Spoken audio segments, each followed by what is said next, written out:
It is 2 p.m., June 12th, 2020, and I call the LaPorte County Election Board meeting. If we could please stand for the Pledge of Allegiance. My mic is on. Can we speak a little louder? Okay. I pledge allegiance to the flag of the United States of America and to the republic for which it stands, one nation, under God, indivisible, with liberty and justice for all.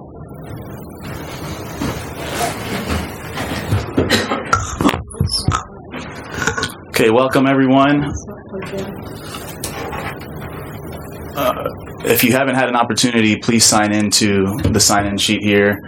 And we're going to start with the first item on our agenda, which is the roll call. Kathy, do you want to call the roll call, please? Sure. Andrew Volts. Kathleen Kroback, present. Nelson Picardo. Present. Next item on the agenda is the resignation of Chairman Andrew Volts. It's my understanding that Mr. Volts has tendered his resignation, and we do not have any information regarding that to share with the public.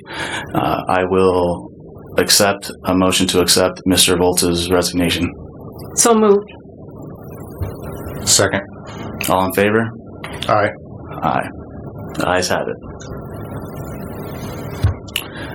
The next item on our agenda is the prospective new board member, which is seated to my left, Mr. Charles Watterson. I think everyone knows him as Chuck. I'd hand this over to you, Kathy. Yeah, I am of the official duty to appoint you to the board, Chuck, as a member of the Republican Party and appointee by Mitch Ficus. I welcome you to the board. I appoint you as the Republican representative. Thank you very much, Kathy, and I look forward to working with you too on this board. Thanks. Have to vote on it? Yeah, let's put it to a motion and vote on it. All those in favor of Mr. Charles Watterson being appointed as the new board member, the Republican nominee, say aye. Aye. Aye. Okay, the next item on the agenda is the election of officers. Obviously, with Mr. Volts stepping down, he was the previous chairman. We have to elect new officers. I'll turn this over to Ms. Kroback. I would make a recommendation that I would appoint Nelson Picardo as chair. He is currently vice chair, so he would move up to the chair position. That would be my motion. Second that motion, Kathy. Having a motion and a second, all in favor say aye. Aye. Aye. And then I would make a motion that Chuck Watterson would be appointed vice chair. I'd second that. Having a motion and a second, all in favor say aye. Aye. Aye. Okay. Moving on, the next item on our agenda is the approval of the minutes from May 1st, 2020. I have received a copy. Mr. Watterson, have you received a copy of the minutes? I don't see any issues with it. I've reviewed them, and I'd ask for a motion to accept those. So moved. Second. Having a motion and a second to accept the board minutes from May 1st, 2020. All in favor say aye. Aye. Aye. Aye. The ayes have it. The next item on our agenda is new business. And under new business, we are going to review of tabulation corrections. At this point of our meeting, what I'm going to ask is that Microvote, we have a representative here from Microvote. You want to do provisionals first? Oh, yes. Actually, we need to do the provisionals first. You want to do that first? Yeah. Okay. And the reason, just so the public is aware, the reason why we need to do the provisionals first is because we need to get those in order to obviously certify the votes. So let's go ahead and do the provisionals now. Kathy, do you have those there? Yes. Go ahead. Okay. We received 9 provisional votes.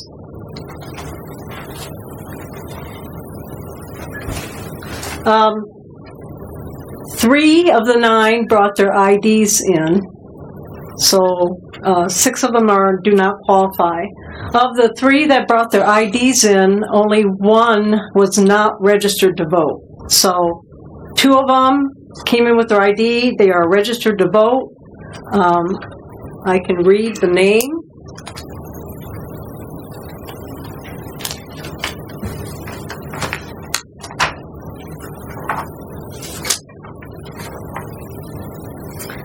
One is from LaPorte 31, and it's Tristan Drabier, and he has his ID here. His ballot is inside this bag. The one thing about Tristan is he came in yesterday with his ID. I went back to pull his ballot and information card, which when they fill out at the precinct, they have to fill out, before they even vote, they have to fill out this envelope. It's 2-sided. Instructions are how to fill it out. It's a little kind of involved. He did that. We could not locate it in the provisional bag. However, we did find his ballot in the bag. So, knowing that he had a ballot in the bag and it was marked LP31, I went back and asked him if where he voted from, because I didn't have anything that had his name on it. He told me he voted at LP31, which is transport. So I knew that this provisional bag, which was marked LP31, was his. Inside this bag is a ballot, that's all, without an envelope that has his information on it, which should have looked like this. And his ballot should have been on the inside. We did not get the envelope, we only got the ballot. But he explained to me that he filled out the paperwork, that someone helped him. There's a cheat sheet that he went by, which we do offer because it's a little involved, and that he filled out his ballot card. And it was at transport. So I knew that this ballot had to be his. So I guess as far as the board is concerned, we have to decide. Here's his information.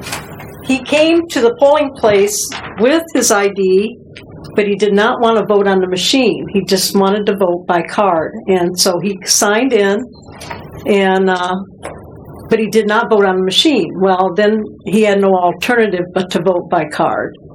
So he did.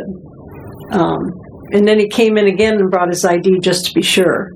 So the board will need to decide whether you want to accept his ballot without the paperwork.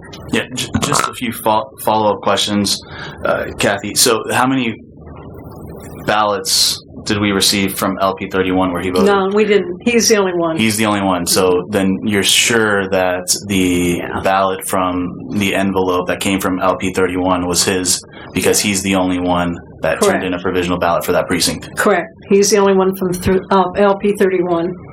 And you mentioned that we received other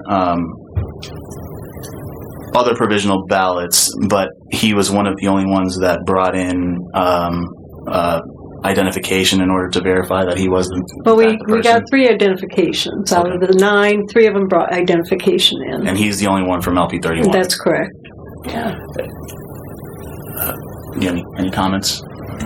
Do we know how this envelope situation could have happened? I don't. It's complicated to fill out a provisional paperwork. We had a lot of new inspectors. We went through every blue bag twice again, and we went through all the envelopes where the provisional ballots are kept for the inspector in case we have somebody who wants to vote in provisional. We went through all the envelopes. There was no extra ticket or card or paperwork or envelope anywhere. We went through the bags that the precinct people bring back in after election, and it wasn't in there. So I don't know what happened to it. We can't find it. But we do know that he filled it out because he was very detail-oriented about how he did it. And if he filled out the paperwork, he would have known what he had to go through to do so. And he explained it to me because I asked him to tell me what he did, and he explained it to me to a T. So That's kind of where we're at. It'd be my inclination to accept that vote, given the fact that he was the only individual that provided a provisional ballot in LP 31, and he followed up and brought his identification. Furthermore, it's clear that his intention was to vote, to enter a provisional ballot and vote that way instead of by machine. Because of those reasons, I would ask that we include a motion to accept his provisional ballot. And that's my position too. We obviously have these processes in place to be followed, but everything that's been explained to me about the envelope situation, we've got confirmation that he did follow through with everything else. I would make that motion to accept that provisional ballot. Did you make the motion, or Chuck made the motion. Okay, and I'll second that. All in favor? Aye. Aye. So his ballot is inside this bag. Okay. So we will open it and then provide it to our vendor. Make sure it's filled out. I didn't look at any of it. So. Okay, I'm opening up LP 31 folder here, and I have the ballot. We just need to review to make sure it has all the proper signatures. Make sure it's got signatures on it, like it's supposed to have. Correct. It's stamped. And the card has also.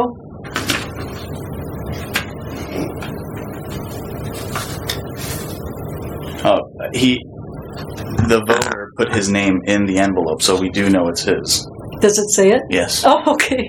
So it does. Because I did not look at it. I mean, the name matches the name on the. Well, then we know it's his identification. Right. It's stamped with the court seal.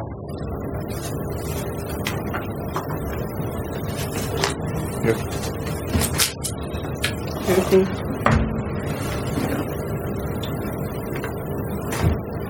Now, see, that was supposed to be initialed by the people at the poll. Right.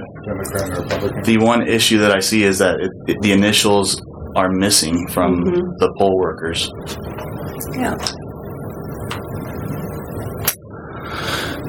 I looked through the provisional ballot hearing procedures in the statute, and this issue is silent. There is no indication on how to address this. Again, I do not want to hinder someone from casting a vote based on procedural issues that may have happened at the polling location. Typically what should have happened is the poll clerks or judge should have initialed down here. And right.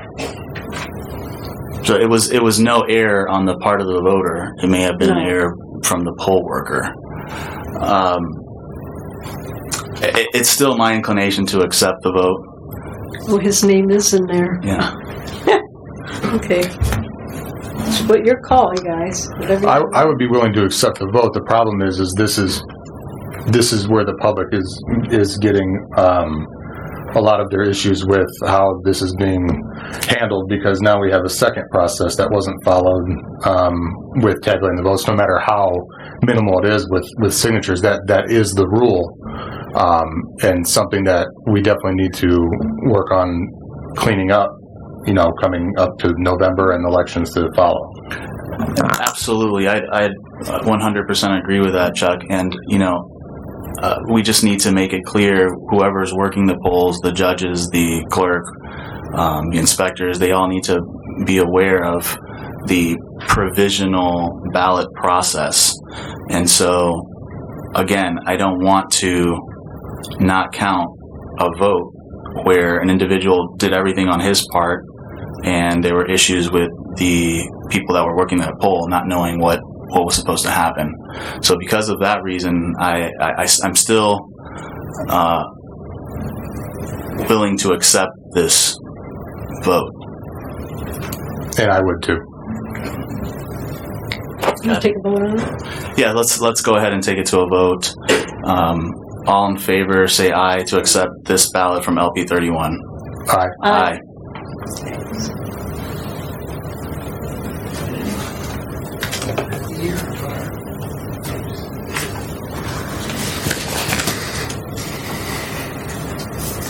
The other one that we received, this one was registered to vote.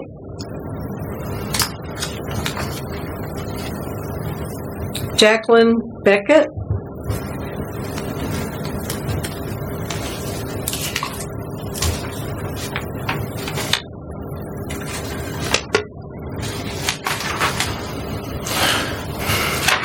Okay, this is the ID that was brought in. Yep. Is that correct? And this is the proper Pro 10 form that was filled out.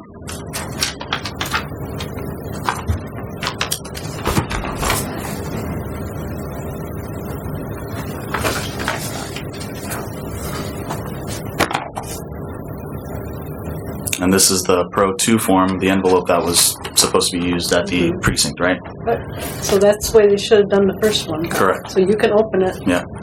Everything I'm is going to in go ahead order. and open the provisional ballot security envelope, which is the Pro 2 form.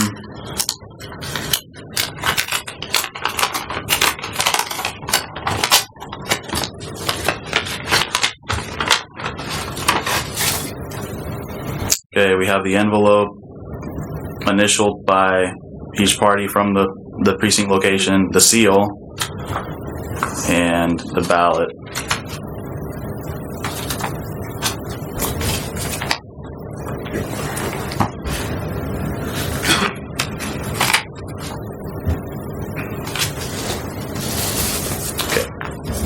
Given the fact that everything is filled out correctly, all the signatures and seals and initials are put in place, I'd call for a motion to accept that provisional ballot. So moved. Having a motion I'll second. and a second. All in favor say aye. All right. Aye. Are those the only two? That's it. Okay, so now we will have those You guys want to take them? processed. Danny, want to take them? Okay, so now what's going to happen is our county vendor Microvote is going to go tally those and include it in our final count so that we can then certify them.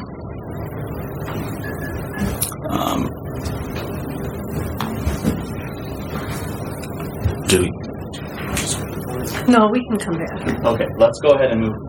Let's go ahead and move forward with the agenda. Obviously, we have a lot to talk about before it's certified. So, my intention is this: I'm going to have an explanation from Microvote regarding some of the issues that have occurred during this election. Then we're going to have an opportunity to have public comment, and then we'll follow that up with some board member comments as well. I ask that the public comment be limited to 5 minutes. I'm sure there's a lot of comments that we're going to be receiving, so I'm going to keep a timer here, and I'll raise my hand when you have 1 minute left, okay? So with that said, regarding the new business and the certification of the primary election vote, are there any public comments at this time?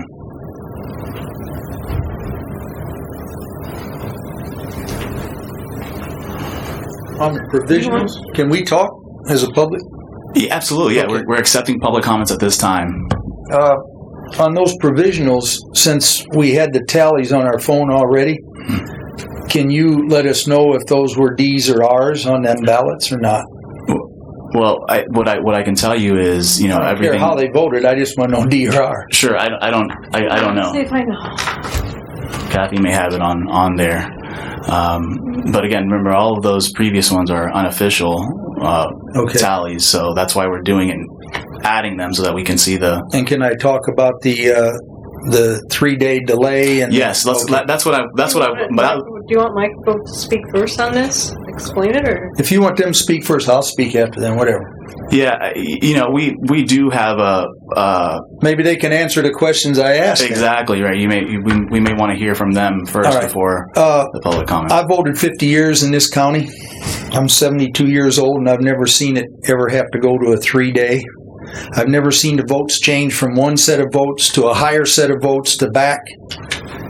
My personal opinion is I didn't like the computers when they bought them. I was against that group. And I think that with the way this election is run, there ought to be some return of money from Microvote back to the county. Or what you do is you turn around and you take Microvote off and get someone else. That's my opinion. I'm a taxpayer in the county. I have been for 72 years. Sure. Well, other than until I was 18, I wasn't a taxpayer. But after that, I've been. Right. But I'm 72, so those are my opinions. I've been to a lot of meetings, and I really appreciate the way you're running it this time than the last meeting. Thank you very much. I appreciate that.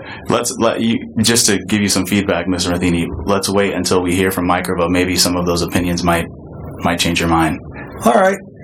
But like I said, I wasn't for this computer company anyway. So thank you. Yeah. You want to take one more, or you want to wait for Microvote? Let's wait for Microvote, sir. Thank you. Yes, that way, I don't want to be redundant. We may bring up some issues that they may cover already. So let's sit tight and just wait for Microvote to return. Yeah. Oh, You want right to here. Yes, Steve. So this is Steve. I'll let him introduce himself, but he is with Microvote. So Steve, if you could please come up to the podium and address some of the issues that Microvote has shared with the election board, I'd appreciate that. Little distance here, so I can drop this. All right, my name is Steve Sciammo with Microvote. I was actually... Steve, can you please point the mic towards you? That way the cameras pick you up. Yeah. Sure. Thank you. I've been here with the voting system for your county from day one. I think back then Bob Beeler was the clerk and came into play. What I really want to do is explain the two human errors that took place. And I want to kind of separate them with human error 1 and human error 2. So when we have the public questions, we'll be able to differentiate them. Essentially, what we want to focus on first is what happened between Tuesday night and Wednesday night. So at the end of Tuesday night, we had a report that was released which contained machine votes, which were election day votes that were cast at the polling sites. And in addition to those were the walk-in machine votes that took place in the limited 1 week of early voting that we had in this election. The county made the decision that we would not process any paper absentees until the following day. So we have a clean line drawn in the sand right there. So everything's fine up to that point. We run the voting machines, we go through, we read all but about 4 of the voting machines into the system. There were 4 voting machines that the following morning had to be manually entered. Those were voting machines that had one issue or the other. The primary issue was that we were told by some poll workers and such that they did not use certain machines that were delivered to them. But we always go the next step and inspect those machines the next day to guarantee that they were not used. And out of the 38-ish machines that were claimed not to be used, we did find machines that had votes on them. So those machines that were manually entered. And the reason I mention that is because between Tuesday to Wednesday, when we had the doubling of the votes, it was a double plus 114. So that 114 votes that shows up were a manually entered total that was put in on Wednesday morning. So that's pretty easily explained. What's hard to explain is how did we go from a complete double of votes from Tuesday to Wednesday? Well, that took place because on Wednesday, when we saw the volume of absentee ballots that we were going to handle, which was 10 times more than we've ever seen in this county before, that a decision was made by Microvote to add an additional tabulation computer to the system. So if you can picture what was taking place was we had a tabulation system set up to tabulate the votes, and then we added this other computer. Well, in order to bring that computer in line with the others, we have what we call a dump file, a DMP file. The election begins with the creation of a file that contains all the offices, all the precincts, and then we can print ballots from that and we can program voting machines from that. That's the mother source of this election. So in order to bring this computer online, we have to go to the original computer, make a copy of that file, and move it to this new computer. The mistake that took place was when that file came from computer 1 and put into the additional computer, it had votes on it already. It had the machine votes that were cast the previous day. The procedural error that took place was those votes should have been cleared off of that, so when we start reading absentee ballots into it and bring those absentee ballots back to the main source, that's all that comes back. So what happened was we ended up scanning ultimately 318 ballots on that computer, and those ballots got brought back to be added to the other computers that were adding the votes up. But unfortunately, the machine votes from Tuesday were also brought back into the election. So that's how we got that double between Tuesday and Wednesday. And we'll come back and you can ask questions about that as it goes. But for the most part, it's kind of a displacement of the votes a second time. The second issue is the absentee ballots between Springfield 3 and Cool Springs 3. And I have a document I can pass out to you guys that kind of shows you how we went to the analysis to determine what happened there. So the process as it takes place is the county teams open the envelopes and then bring stacks of absentee ballots to a staging area, and then one at a time, that precinct's ballots are brought to the scanning computer. What we do is we select what vote type, and in this case it would be absentee, A for absentee, and then we pick what precinct are they to be scanned into and assigned to. If you have to choose the right precinct or it will not accept those ballots, you'll get error messages. So there's a containment and a partition to make certain that you're scanning the right ones in to the right precinct. So we go through the day, we process through, and we go through. When those ballots reach the staging area, they come as a stack, and the counting team that opens up the envelopes takes a Post-it note, and they put it on the top, and they write how many ballots are in that stack. Okay, so then when we're done scanning, we're watching the computer screen the whole time, and we see a count going up 1, 2, 3, all the way up. Well, at the end of the process, the Post-it note should match the screen. The Post-it note is not gospel by any means at this point. It's just a reference, a quick reference to us to make certain that the right number of ballots got scanned in. So what took place at this junction was, previously to getting to the Springfield 3 ballots, Cool Spring 3 had already been scanned in. It was 111 ballots, got scanned into the system. So they're sitting in the file waiting to be reported on at 6 o'clock at night, okay? So then we do more precincts, and we get to Springfield 3, okay? So when we get to Springfield 3, our guy scans them in, and he gets up to the ballots that he's expecting. The Post-it note says 43 on it. Well, he gets it, and the counter says 43, but he's still holding one more ballot. Okay? So he knows that something's out of whack. So he needs to clear that precinct out. He needs to take those votes and start all over again to see where the imbalance takes place. And this is the point that the error was made. So he had scanned Springfield 3, he had a ballot in hand, and he had 43 on the screen, but he's holding the 44th ballot in his card. So he goes to where we take the votes out, he clicks on clear votes, he picks the precinct and the vote type. The error that was made was, instead of picking Springfield 3, he chose Cool Spring 3.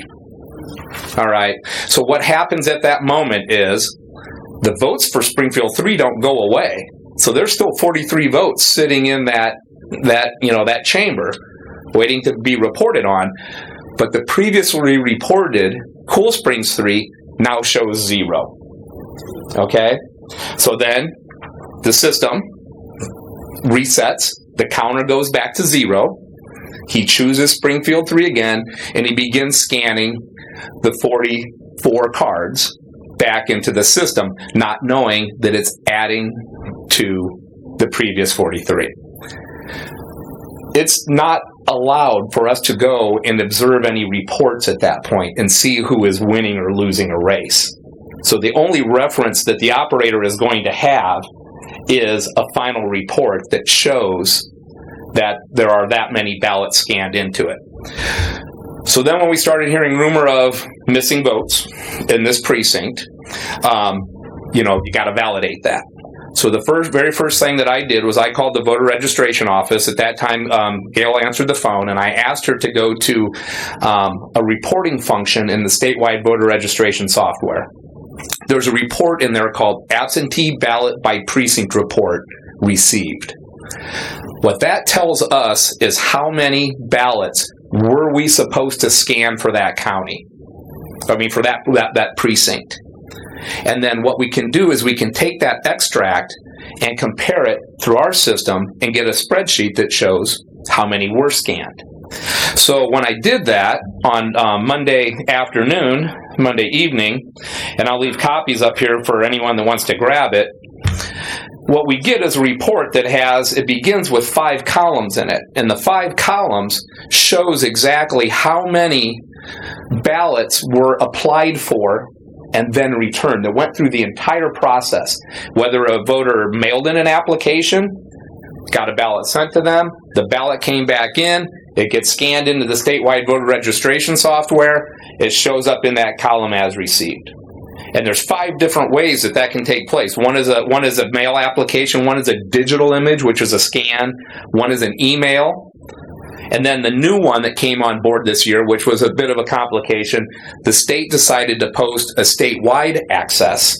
So you could go anywhere in the state and apply for it online through the state site. So there's 5 different ways to apply for a ballot. But ultimately, I'm forgetting one, travel board is also another one.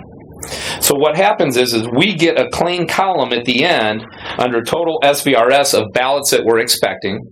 The very next column shows EMS, which is the name of our software, election management software, how many we scanned in, but then the column on the right-hand side shows the differential. Do we have plus or minus in any one? And most of them hit at 0, kind of spot on. But all of a sudden I get down to Cool Springs 3 and I see 111 sticking out here to the right like a sore thumb. And I'm like, oh crap. We did not scan any of those ballots. The very first idea before we even saw this report was, well, maybe they got scanned into the wrong precinct. Maybe perhaps when they were distributed or issued to the voters, there was an clerical error made where they marked the wrong coding on the bottom of the card. But then after talking to Catherine and other people, I kind of came in and interviewed people. You guys have a really good process of getting those ballots out. That was not the error. You guys were dialed in very well there. The issue was when I flipped the report over and I got down to Springfield 3, I went, well, wait a minute. I'm only expecting 44, but I got 90. All right. And I know that number doesn't quite add up to a double. But so what you do is you take the 44 times 2, which were scanned at that moment, and then after that, 2 additional ballots were brought to that scanning table, which gave us our 90. So I'll jump ahead a little bit here. This report is now going to be standard practice in this county. On Tuesday night, before we leave on election night, we will not leave, or the board won't leave, until we get the extract from SVRS, which we'll have in hand, and create this report. So now, how do we keep this from happening again? This guy. We're going to start putting this as part of a standard practice to put in place, and we'll get that set. I know that's a lot of information, and it's not a system you're used to seeing, because elections are kind of an odd beast anyhow. But that explains where we got it. It was, in fact, 2 human errors that took place over the course of 2 different days. The Wednesday night report was the one that I think threw everything sideways, because that was a report that went out without us getting the opportunity to really verify and look at it and go, okay, well, wait a minute, there's twice as many votes. And I believe that possibly could have caught the first one. But the second error would have still resisted, or would have still been in the system. That would not have been caught on that Tuesday night report. I'm certainly have any questions on that. I know that's a lot, and again, I've got a copy of this report that will show you, how we can track that down in the future. Yes, sir. But one second. What I'm going to ask is, Steve, if you come over to this microphone, sure, to your left, and then have them come, and then they can come up here, speak into the microphone, and then you can answer from over here in this microphone. That way, we can all hear each other, and it's all recorded. Dennis Matheny, 6757 West 450 North. I know the 90 number comes up right, but you had more than 90 votes from Cool Spring 3. Didn't you have 114 or 111? 111, yeah. 111, yeah. 111. The other thing, I've been through a lot of elections in this county, and I've stood down at the courthouse when the information was fed into the machine at the clerk's office. Cut and dried, it was done. And here now I'm hearing that we get somebody back here that marks a sticky note. And then we mark a sticky note over here, and then these may be the ballots, and then we got 2 more. I think there's too many hands in this guy, and nothing against you, sir, because I don't even know you. Yeah, you're good. But the whole thing about it is, if this guy has been running this the whole time, and we've never had a problem until now, the question in people's minds, and that I've talked to, there's fraud going on, and the election's not correct. That's right. Now, that's my opinion. That's the people that have talked to me. That's their opinion. I've been here 50 years, I voted, and I'm going to tell you, I've never seen this before. So, I can't blame the clerk's office because they don't run it. Microvote runs it. So, there's got to be something here in Microvote this year, particularly, that something's wrong. And if we see it now, how are we going to know that the fall election is going to be correct? So I'm not trying to throw a shadow on you or anything, sir. Like I said, I don't even know you. I appreciate you've been on this the whole time. Mm-hmm. I think you're intelligent enough. If you've done it the whole time, you know. But please, I think you need to reevaluate this. I think you may need to get somebody else because they program the machines. If they program the machines, then the machine should be right. And why did another machine over here have stuff on it that nobody seemed to know about? There are just too many questions, so I really would appreciate it if you'd seriously think about not using Microvote in the fall. I can't trust something that has gone that bad, that much, in one election after we've used them all this time. Thank you very much. Thank you for your comments, Mr. Mardini. I'll turn it over to Microvote. Do you want to state anything regarding that? I'll let this gentleman speak first, and then maybe address both at the same time. Yeah. Let's go ahead and do that. Let's have all the public comment come in, and then we'll address the public comment from the board's perspective and also from Microvote's perspective at the end. Good afternoon. First off, my name is Jim Whelan. I live at 200 Oriole Trail in Trail Creek. I have to give you a little background. I spent about 12 years on the election board in Boone County, so I'm well aware of what you're going through. We used Microvote also, and we had very little problems with it. The change we did have from you is that I can understand. At one point, we had one of our IT people learn how to use that computer, where we didn't use Microvote was on hand if we had a problem and couldn't get the computer to work right, but we held our responsibility right within our courthouse, right within our own people, and I think that could be done, and it would be much easier to point a finger if it did. I'm very concerned about the people pointing fingers because I've been there and done that, and I know it's a difficult problem. I do have a question. Was there a member of the election board watching all this counting in addition to the Microvote person? Are you saying on Thursday, sir? Was there a member of the election board watching the absentee ballots being counted at that point in time to ensure the validity, so they have the responsibility as much as Microvote from recognizing the mistake? I mean, it was a mistake. It could have happened to anybody, but we don't want to point fingers here. Sure. We don't want to make Republican and Democrats. I mean, you guys are going to have to work together and do things. I'm glad I saw it today where you counted that one provisional ballot in spite of the lack of, you took the intent of the voter, but it would be very inherent that if you're counting the votes, it's going to happen in general election too.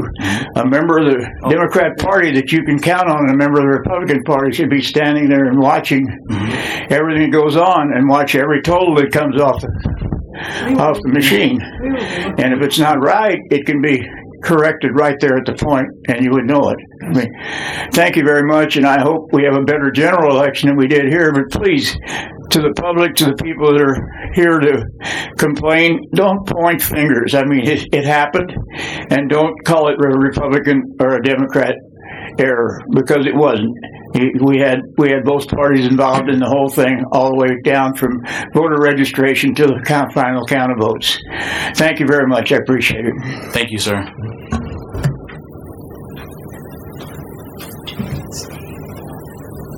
Sir, what was your name again, sir? Your name? Oh, Jim Whelan, W-H-E-L-A-N. Thank you, sir. Rodney McCormick, 617 Union Street. It seems like since we had Ms. Crow back in as clerk, we have had nothing but problems with our elections. And I feel like a couple of our elections got stolen away from us in Michigan City. I even got accused by her and some other members that used to be in your positions of cheating through absentee ballots. Then we hear absentee ballots was counted, people was able to go vote. We seen people bringing absentee ballots to the polling place. We seen a lot of stuff going on. I even filed a complaint with you guys. I sent the email. I don't know what happened to that, but it's always a problem. And it just seemed like it just won't stop. Virginia Martin, we know for a fact, we just feel that Kathy has something to do with that nonsense. Damon Carnes, we believe that she has something to do with that nonsense. She just won't stop. I think that we are better off without her. But the one thing that upsets me is when they called me a cheater and said I was cheating on absentee ballots. And as of today's date, they haven't put out the finding from the Indiana State Police, which cleared me. She was quick to get on every news channel and throughout this county and throughout this region and talk bad about me. I got one question. Why you haven't called the state police on yourself? We need an investigation. Now, you can fix your mouth to say anything. At the end of the day, we need an investigation so we know that this won't happen again. I'm not going to take your word, her word, or your word. We need an investigation to come here and tell us this is where we are weak at.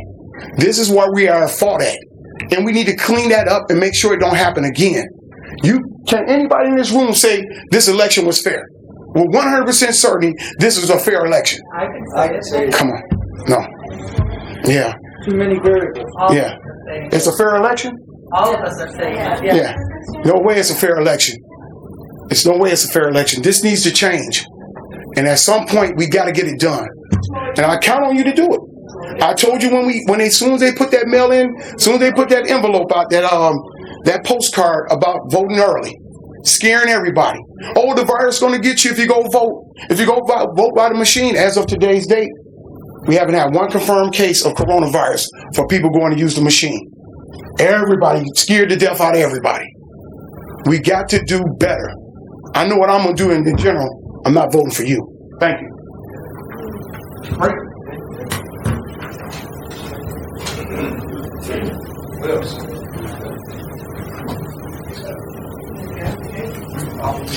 Good afternoon. Good afternoon. I'm Joe Haney, 2695 West Joliet Road, just outside of Door Village.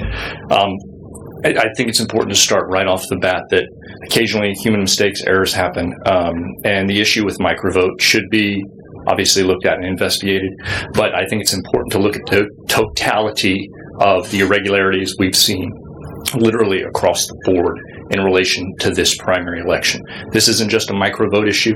This is an issue with systemic failures countywide as far as the vote is concerned, and I think it's very important we don't get bogged down into one specific company, one specific outside group, and we look at this in its totality and everyone that was involved with it.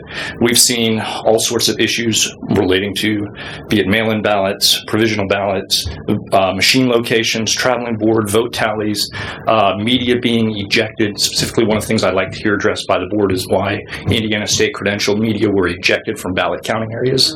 I find that completely unacceptable. An open election is the cornerstone of a constitutional republic. And if we can't have faith in the democratic process for that, everything goes out the window. We lose everything that we have in this country if we can't have open and fair elections. We do need a full and open investigation.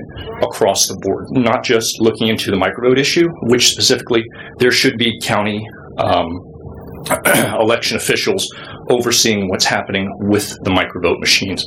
You should not be outsourcing your responsibility by the state of Indiana to oversee these elections in their totality. I think that's incompetence, it's negligence, and given the totality of what we've seen here today, I think a full and open investigation is definitely needed to rule out the possibility of any possible malfeasance. I'm extremely encouraged to see the prosecutor's office here today, and I am absolutely livid and irate with what I've seen here. The feedback I've seen from members of the community coming to me, telling me, was my vote even counted? They have no idea. And I think that's part of it is the system that we have of just what you attach a sticky note to a stack of ballots and toss it off to some guy running around in shorts. I mean, we're the laughing stock of the state at this point. And this falls fully on the county. It's unconscionable what's happened here, and I look forward to this fully being addressed. Thank you.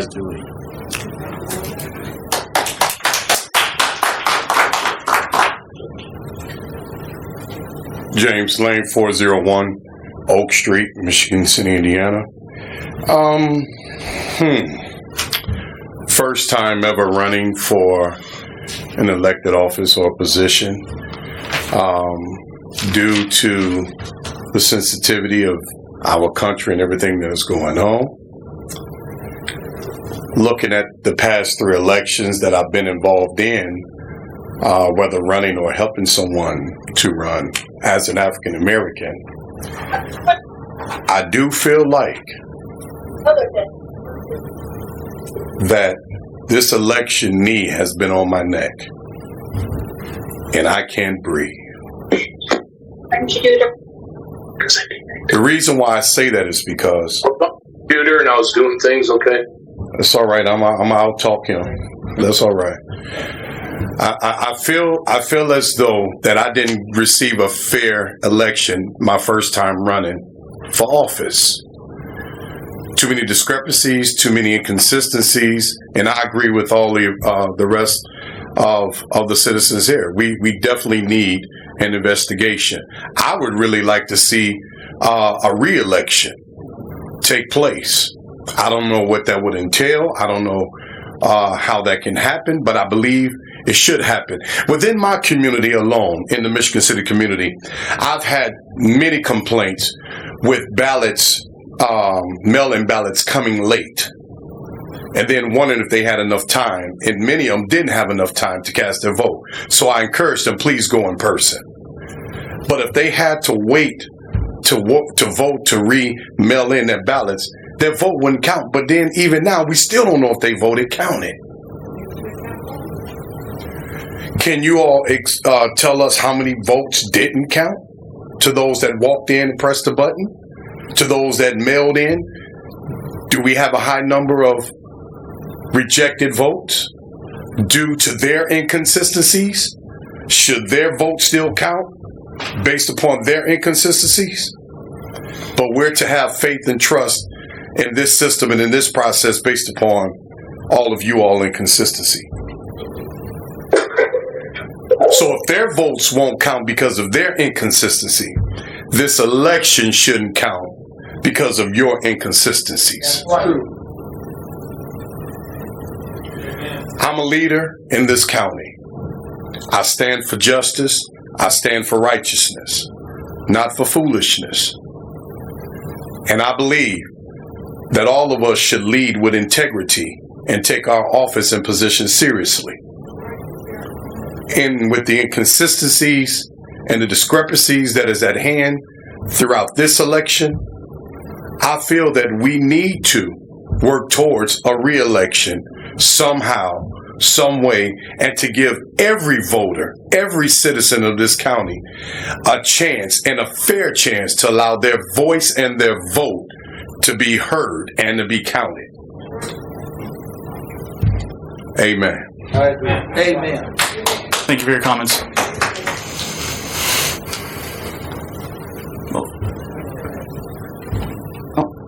Darlene Hale, LaPorte County IT. I just want to make sure that, the public and the board actually my part in this election is sending the reports out to everyone, which I believe, we've started years back. Everybody seems to like that. I know I was pressuring them at some point to Microvote to give me reports because people were calling or texting and saying, hey, got any updates? So, as soon as they give it to me, then I send it out to whoever wants to be on that list. We have numerous people on that list. It used to be, years back that we would set a room aside in the courthouse just for media. Now I send it to all the media, via email. And, we don't change anything. We actually just take the report that they give us and I send that out. But I can tell you on my side, I was at time pressuring them to, could you give me a report? Because people are, wanting an update. And to my knowledge, I believe the public actually likes having that done, all through the night, through election night. And even it was the following day on Wednesday after they started running the paper ballots. Originally, they had said, no, we're not going to send out a report in the middle of that. I asked, can we tell them something? Because people were emailing me asking if we can give them some kind of information. So, thank you. Thank you for your comments.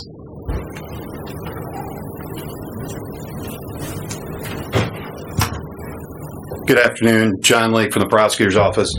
I've been contacted by numerous people, candidates, public, about the election and asking me to do an investigation. And so I want to comment about that. And because obviously elections, the election board, this all falls under Title III, not Title 35. It's not a criminal, it's administrative. And so we're normally not involved in how an election is run. In an investigation of the election falls on the administrative board. For any of the local offices, that's you. And any member of the board, the commission, you guys, any one of you can ask for and do your own investigation under the statute. And then as far as the legislative, you get into higher offices, the state offices, the election commission can do their own investigation, as well as once you start an investigation, they can do an audit of the procedures. So I throw that out there because from what Microvote is saying to me, we have basically some human errors, which is if you have malfeasance or something else that doesn't rise to the level, I can't charge anybody with a crime. Nelson, you know that, and Charles was Chuck, I don't know how you want to call you now, but he's a former deputy prosecutor, now defense counsel. You both understand that my hands are tied. The only investigation I can get into is through a grand jury, which no one wants. I don't think, but I do believe, and I think I indicated this when I heard that Chuck was on the board and other people, that you should do an administrative investigation. You do look at this. You've explained to me sufficiently. It may not make everyone happy that there were errors, but I can understand the human errors. I'm concerned, though, in some of the way that and Dennis Matheny has pretty much put a finger on it, and I've been concerned about this before. When we have these absentee ballots, I know that they go and they're counted, you put a sticky note on it, and that sticky note's the only way you know how many votes are in there.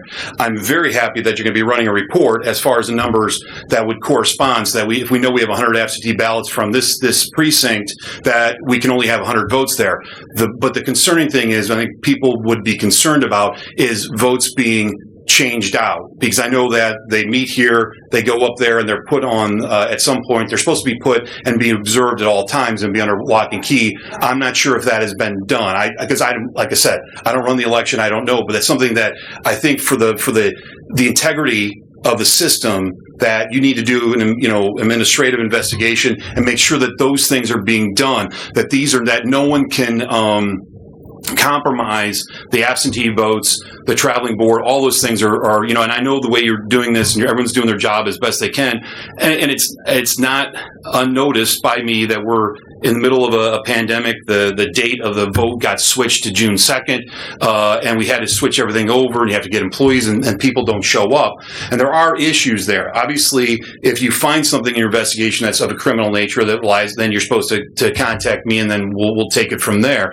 But I really you know, I don't like to get into the point of where we don't believe what the results of an election are, that we cast, you know, this issue or a cloud. I believe Microvote has explained to me, to my satisfaction, that the votes and the integrity of the numbers are correct.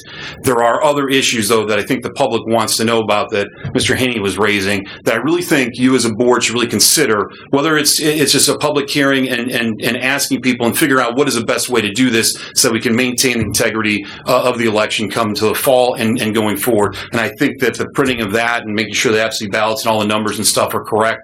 But something, you know, what I like is if somebody is going to count those, I'd like to have something signed as an affidavit and saying this is the number of votes that I counted, and they have it there, so that it's not just a sticky note and I come over and say, hey, you know, this is 100, I'm going to throw 110 in here, and if you win an election by 1 or 2 votes. So those are my comments, is that really look into that and comply with everything. And I have nothing, you know, negative to say. You know, human error happens, and you have done what you're supposed to do, which is make sure that the numbers are correct by statute by the time you certify them. So I appreciate that. Thank you. Thank you.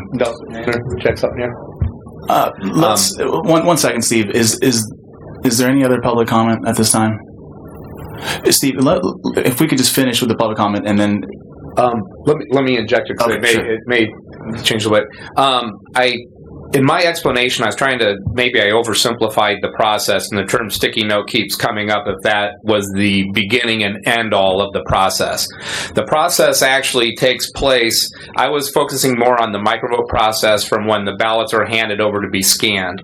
Prior to that, the counting board teams, the teams that actually open the mail envelopes, are not only supplied with the ballots in envelope with signatures on the outside, they have to verify the signatures before they open the ballot to make certain it can be included in the totals.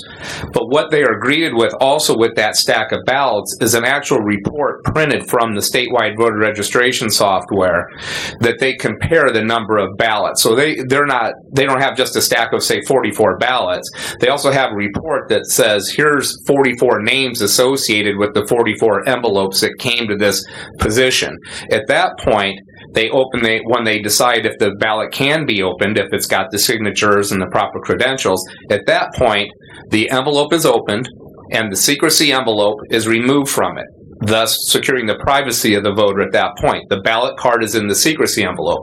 So I have a separation 1, so I can't look at a ballot card and see how Mary voted.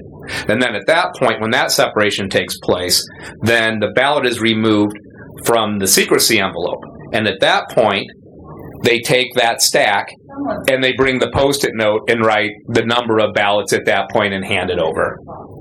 Okay, so that's the process. And I apologize for oversimplifying it. That was the only step that took place to getting the ballots right there. Thank you for that, Steve. Any other public comment, Ms. Keynes?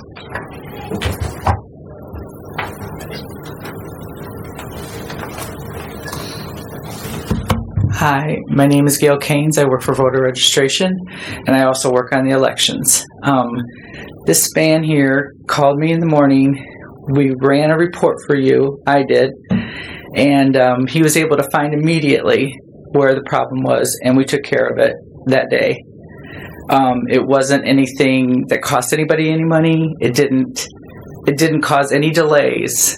Would you say that, Kathy? I mean, it didn't cost anybody anything. It wasn't any delays or anything like that. And also, I want to say that Mr. McCormick, he did bring in absentee ballots, absentee applications to me that were for somebody else that didn't live in his home, but he had his address as the address to send the ballot back to. Where's it at? Show everybody. Please, just it had 617 Union Street on it. I don't have to show it. We have pictures of it. So I'm just saying that when he said that was not true. So anyway, we ran the best election that we could. There was a little snafu in the election. There's always a lot of stuff going on, but I never work harder than I do on the elections. We have hours and hours and hours we spend making sure that it goes right. And when something little happens, I know it doesn't look good, but we do the very, very best that we can. And I have a lot of poll workers and people to thank. They all work really hard for us. Thank you. I'm sorry. Thank you for your comments. She personally called me out, so I think I just want to take a second to address that. We got the county prosecuting attorney here. You got the results to the police this Indiana State Police investigation. Would y'all tell everybody what I did wrong?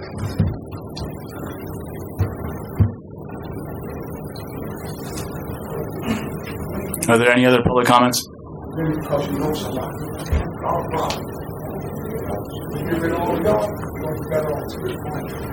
Alan Stevens, 5277 West, 1475 South Hannah. I guess I had a couple of questions. When were the Springfield 3, Cool Spring 3 absentee votes retabulated? Tuesday morning of this week would be June 9th. Is that right? Okay. June 9th. Was the Republican Party notified or the chairman to make absentee board appointments to watch that?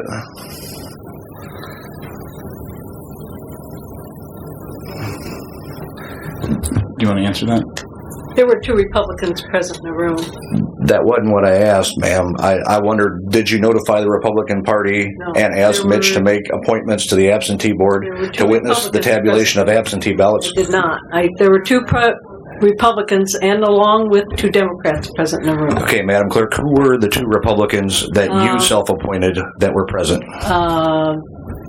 Catherine Zeman and help me. Who was in the room with you?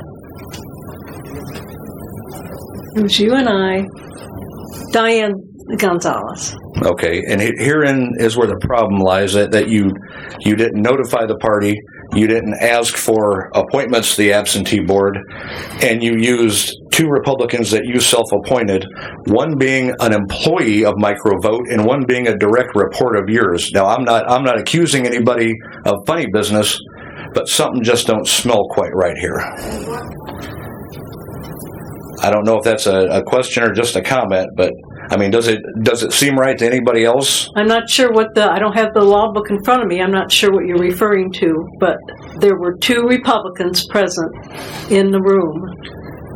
It doesn't really make a difference whether she's my employee because she's a Republican. But she wasn't appointed by the party. The party wasn't even notified. Not at that time, no. I'd like to know how it was all put together at the very last minute, and we weren't planning on running anything until we got there, and we waited. We had to wait for quite some time, how everybody seemed to know that we were there anyway, and they got into the building. Everybody seemed to know. Was it trying to be a secret? Were you trying to hold it from people? I'm curious because you didn't notify the party. You didn't ask for appointments. You know what? I'm not going to argue with you about it. But I notify your party, and they don't send people anyway. So you just take it upon yourself to appoint a Microvote employee and a direct report of yours to witness the tabulation of the retabulation of the recount. The person who is in there works is a Republican in our county. Both of them were. But not appointees to the absentee board by the Republican Party. I did not ask that, no, because the Republican Party never gives me anybody. Because you don't ask, ma'am. I ask many, many times, and you people don't do it. I'm not going to argue with you. Well, don't argue with me. This lends itself to a bigger problem that instead of following statute, you more or less just do whatever you want and go all willy-nilly. No. And Mr. Do you have any more comments, sir? No, I'm good. I think that was enough. Okay. Thank you. Thank you.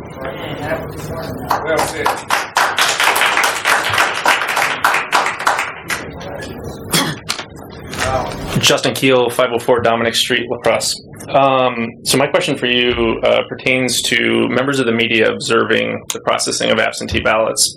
As I'm sure you're familiar, Indiana Code 3610 provides for the appointment of watchers from the media.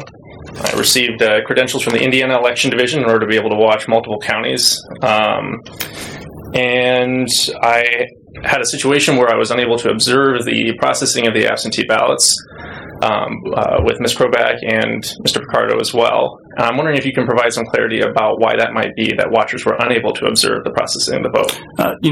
We're getting to the point where this is a question and answer. This is a public comment section. I'd be happy to address that during my commenting section, but we're not going to go back and forth answering and answering questions that you may present during public comment. There are reasons as to why that happened. Well, I'd hope to be able to maybe clear up some of those things you might give as answers, but I guess I can ask later. My other questions for you, a list here. Why not release the absentee votes on the day of the election, the ones that have been processed so far? Other questions would be, why was the election board not in the room when the absentee votes were being processed? Prior to being kicked out, I was here, and the election board was not in this room. It was over in the courthouse. They were not here observing the absentee ballot counters process the ballots. Why was the count not done without interruption as the statute prescribes? Indiana Code 311.5-6-4 calls for the processing of the absentee ballots continuously, not where they're left on the table with a posted note after to be processed later or tabulated later, or to be processed in all at one time. As someone who's worked as an absentee ballot counter before, I can tell you that, yes, there is a sticky note that gets put on it after they get compiled, and then they're then set on a counter, at least in previous years in the clerk's office, and they wait there until Microvote comes later. As someone who's worked twice as an absentee ballot counter, I can tell you that there's a gap in the chain of custody between the time when those ballots are pulled from their envelopes and compiled, and when it's done with both parties, my personal opinion is that it's done with a lot of integrity. However, after that point, there's a gap, and I would like to know why there is that gap. Another question is in regards to the numbers that Mr. Shamo had provided. I noticed in counting those, there were other precincts, it looked to be about 20 of them, where the numbers did not match the absentee ballot report to the number of votes that were cast. In some cases, it was up by a couple or down by a couple. It appears to be about, by my count, 13 over in some precincts and 15 under total in other precincts. And I'm wondering why that might be. Another question, on Election Day, I was told that you guys would be continuing to accept absentee ballots until 6 o'clock at night. And I'm wondering, even though statute very clearly says, with really no question about it, that it ends at noon, why did the election board continue to receive absentee ballots until 6 o'clock at night? And that concludes my questions, but I suspect at some point I'm going to have some more. Thank you very much.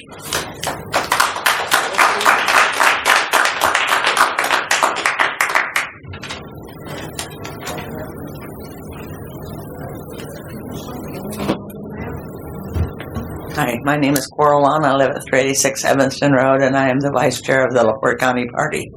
It was brought to my attention by Mr. Jim Pressel, who happens to be a state rep.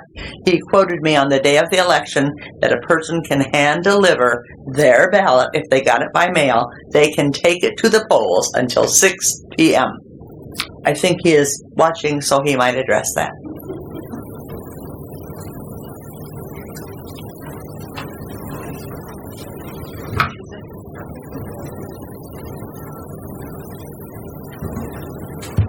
Is there any more public comment?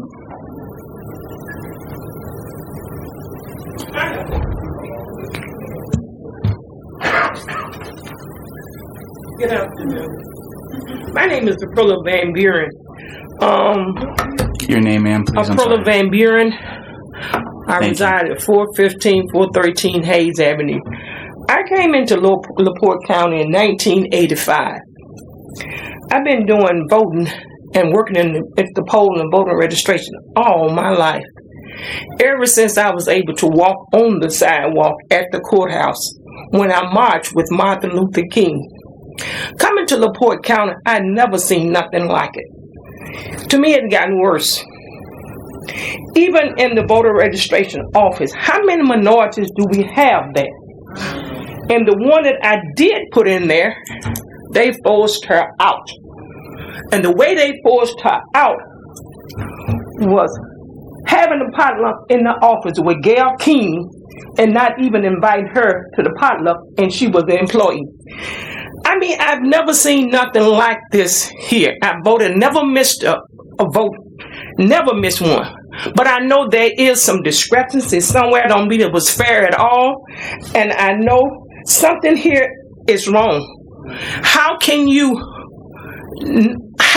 do this to the citizen of LaPorte County and go home and sleep at night?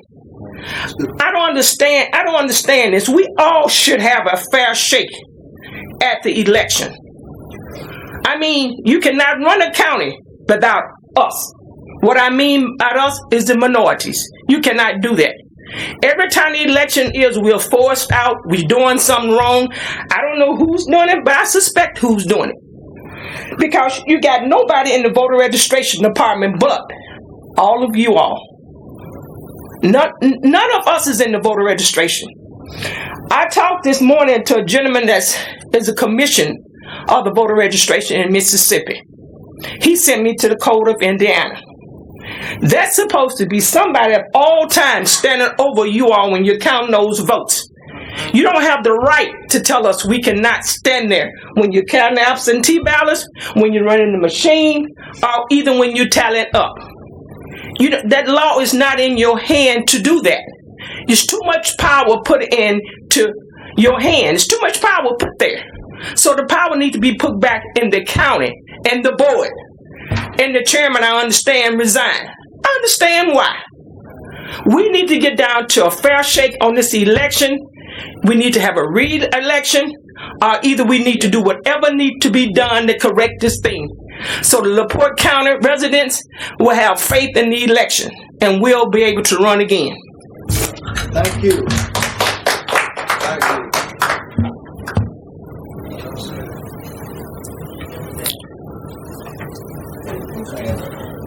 One more public comment here, I think.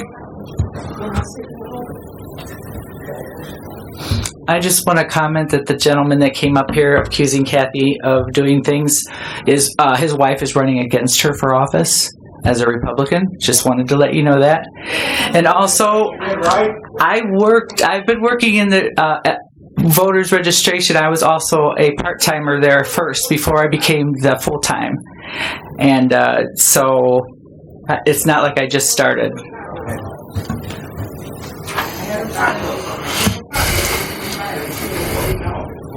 Any other public comments at this time?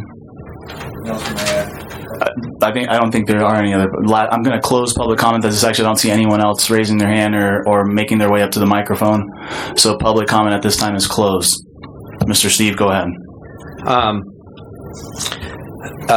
Made a few notes as people were talking, just kind of things. Just a little background on myself. This is my 27th year in Indiana elections, and I work in just shy of 60 counties around the state, and I spend every election in Lake County. And so some of the practices that we do there could have prevented some of the things we saw here, quite candidly, in terms of the stop gates, the reports we sort of do. I do want to mention that this election, and the reason I mentioned how many years I've been doing this election was very unique in that some of the normal rules that applied got kind of shifted. For instance, the continual voting, the continual counting of absentee ballots.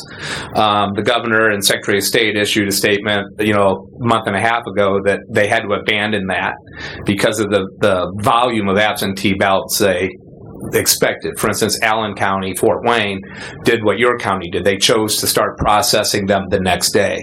Every county had a little different fix on it based on the number of ballots that they had. It also allowed for suspending absentee ballot counting and picking it up the next day if allowed. So that was in there. In Lake County, we just ran till 3:30 in the morning, knocked it out. Allen County didn't start till the following day and didn't finish until late Wednesday night. When I hear the word fraud, I get very concerned because it's almost always misconception of terms of what the system does. I stand very deeply behind the system. We count over 65% of the votes in the entire state, and every now and then we do have an issue like that, like this here. And this issue was human error on our part. I can't deny that. Openly admit it and apologize for it. But I will say that you do have some opportunities to get some of the things that you're hoping for. Recount deadline, filing for recount, I believe for candidates is next Tuesday. And then for the parties, a week from today. So recounting of the votes is available with a formal channel of processing for a recount, applicant recount. Contest of the election is a different beast. Contest has more of a capture of what's being discussed here today. So you have that opportunity. There are legal options that you have to go on to proceed with this process. What I can promise just from where I'm sitting is that, we'll be here to represent, the company, show what we do. The process does not begin on election day for us. When the process begins, we receive documentation from the county, we create the database. That database presents candidate spellings, names, vote limits, everything, and then the county observes that, signs off on that, and then we go to the machine programming stage. An important stage that is often missed by the public is the public testing of the voting system. I've been doing it 27 years, and I think I have less than 6 people statewide that have ever showed up for the public test of voting equipment, in which you get the opportunity to test the equipment yourself, vote the equipment, and even choose particular precincts if you want one voted in that process. Well, the problem is not on the testing. Well, there wasn't a problem with the vote totals as they stand. The vote totals are accurate. So I always say that in that the process is bigger than the snapshot at the end of it. And hopefully through this, I'm always looking for the positive in these scenarios, and I hope by the time it's all said and done that we have kind of a bigger community that understands the process as it begins when the first candidate files in February, and then where we end up. So with that, I'll be around after this meeting also to answer any personal questions that you want, or give you my personal information and copies of this report if you want to see that. Thank you, Steve. At this time, I'd like to. I do have a few questions that I would like to ask you directly to clarify some of your comments. You indicated in your summary that a 4th machine was added. Mm-hmm. Can you please explain what the purpose of that was? The computer that created the double of the machine votes? Correct. In retrospect, it should not have been added because it was kind of overzealous. We had, throughout the state, we're getting reports of delays in absentee tabulation. So the reason that was added was another representative showed up in the county to help process the volume of absentee balloting, and we introduced yet another tabulation station. But and is that because of the fact that in LaPorte County we received 10 times the amount of the previous election? I believe in 2016, the last primary presidential election, we received only 585 absentee ballots. Yes. And this election we received nearly 5,000. Yes, and in my personal opinion, the crippling blow to this election statewide was the decision to take the 4 weeks of walk-in absentee voting and condense it down to 1. It seemed counterproductive. The idea was not to spread the virus over 4 weeks. So what do? We brought all those people closer together in a 1-week window. It didn't really make a lot of sense. So that 4,000 absentee ballots that showed up by mail, most likely 2,500 at a minimum, would have been probably processed on the machine through the walk-in process. And so nobody was, we went from, in Lake County, we went from 7,000 to 25,000 absentee ballots. And I will say in that county, I experienced similar things. I had duplication of scanning, and I also had some precincts that were zeroed out. I had the benefit of being able to run the report that I demonstrated that night and catch them that night and address them at that moment. And so that's where the downfall was not supplying the county with the tool necessary to identify that. Thank you, Steve. A couple more questions that I have for you regarding I'm calling it the safeguard document that you have put together, Microvote has put together to make sure that this is one way that we catch some of these errors in the upcoming elections. Can you please explain, are other counties using this safeguard document? And if so, how will it protect against these issues happening again? Currently, it's always been kind of used. I've used it for probably, I think about 3 years now in Lake County, and we started using it in Allen County and Hamilton counties where we have large volume absentees. The problem has been getting that extract file from the state or from the county. We don't have access to that. It's your county's information, and it's owned by the county via SVRS, Statewide Voter Registration Software. So it's not readily available. And it changes right up until noon on election day because absentee ballots are still being received at that point. So the key is getting that report generated after the last absentee ballot has been received, and then we have a document that we can compare to. Okay. But we will be able to do that on election night. Right. And in your 27 years of experience doing this, do you feel like using a document like that near the end of the tallying will help prevent any further mistakes from happening? Oh, certainly on the scanning element. Thank you, Steve. And one last question that I had for you. The totals that were received previous with the mistakes versus the final calculation, do you have any idea the net difference, or if there were any other major changes from the previous report to the report that is completely accurate? What I saw with the addressing the Springfield 3 and the Cool Springs 3 ultimately ended up in a net of 67 additional ballots added to the election. So we took away the 44 and then had the 111 added, and so that's where it ended up. And then in terms of races, I gotta admit I did not go through and look at each individual race to see the impact that it has. One of the misconceptions when you look at reports is when you see a number like 111, you expect to go to an office and be able to add up the votes cast for the candidates and come up with 111. But it doesn't work that way. And that people don't vote for everything on the ballot.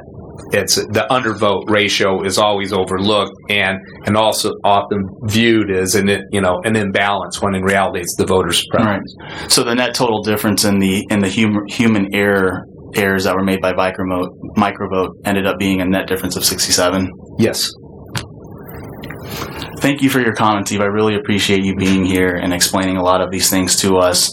A lot of these things are, very technical, and I'm glad that you took the time to address some of the issues. That's what I really do appreciate about Microvote. Not only are you here explaining these things and owning up to the situation that happened, but also the fact that it was caught right away whenever those errors were diagnosed. Now, those are my only questions for Steve from Microvote. I don't know if Chuck, you have any, or Kathy. If you have any questions, I'd appreciate that you ask them now. I don't have any Microvote specific questions.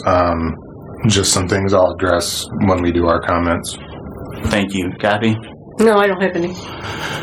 Okay, so if there's nothing further from Microvote and there are no other public comments, are there any board comments regarding some of the information that was shared by the public regarding the certification of these votes?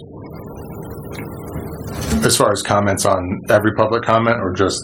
Sure, at this time, let's go ahead and do that.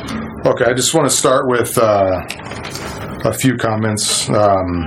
What a week to be appointed to the election board. But I can assure you, by speaking with Nelson in particular, we're relatively new to this board. And this isn't going to start an excuse train. Just what it's going to start is we both have the same ideals as far as what we want this election process to be like. We want it to be fair, transparent. And the transparency is really where the mistake was, how the mistake with Microvote was noticed, because we were releasing results, or they were releasing, I wasn't there yet, but the results were being released, and that's when they found out the next day when they released more results, hey, these are off. So transparency is already helping us there. I want the whole process to be transparent so that the public, because this election is for you. All these election processes are for you. We want you to have the results when they're available so that you can stay up to date on everything. Secondly, I heard a lot of comments about lack of diversity in the election boards and equality. That's certainly something we want. We don't want any person specifically singled out or people at an advantage. We want diversity, equality, transparency all these words that end in Y. That's what we want. We want everyone to know what's going on at all points in time. That's what I want personally. I talked to Nelson. He wants the same thing. And the board, I can assure you by my conversations that we're going to work together. I understand that this is a bipartisan appointments. You got a Republican appointee and a Democrat appointee on the board. That's not what we're here to fight out. We're here to fight out for fair elections and then to know that this process is going the way it needs to go. We don't need to hear, I don't want to hear the word fraud anymore or things like that based on what we implement and what we can do. I understand your concerns now, but I can assure you from now on, we're going to do everything we can to alleviate that and make this a fair process. Again, fair elections is what we want. That's what I want, and I think everyone else wants. Another thing, how we had 10 times the amount of absentee votes. The pandemic certainly wasn't expected, and it is a reason for why a lot of this happened, why a lot of absentees. However, it's an excuse. Okay, the pandemic did happen. It increased everyone's workload. It made everything way more difficult, but it still doesn't need to affect our faith in the election process, and that's what the pandemic excuse has kind of been doing. It's everyone saying, "Oh, the pandemic was just harder to do." That can't happen. I understand this is a very unique situation, but it just simply can't happen. And I hope through this election process, everyone's learned what needs to be done for a normal election process, not just for absentee votes. Because my assumption is that absentee votes, they're certainly going to go down from this election, but I don't think they're going to get back to the point that they were in 2016. We're going to have a higher number of absentee votes. And now with Microvote, my response to them and to people upset with the Microvote mistakes and don't really understand it, to me it's simple mathematics the way I looked at the Microvote mistakes. The numbers make sense based on what happened with his explanation that they were zeroed out, the wrong one was zeroed out. We had essentially 2 human errors. So the mathematics to me makes sense and the explanation makes sense. However, that doesn't mean that these mistakes are acceptable. This is a system that's used statewide, as you said was 65% of the state, I believe, uses this. And I understand that what happened in this election could cause concern for that, too. So mistakes aren't acceptable, but what we've learned from the explanation and what we've heard is that there's certainly a solution offered. Because with every problem, everyone likes to address problems, but no solutions. It seems Microvote has addressed a solution with this safeguard. Why it wasn't used before, I don't know, but it is certainly a step in the right direction. When I hear about problems, I want to hear about solutions as well. And I believe it was Mr. Lane who was talking about how he wanted re-election and how can we say that all the votes were counted. We can't. I mean, it's an impossibility to say what votes, we count what's there. That's an impossibility, but I can assure you it is of our view that every vote should count.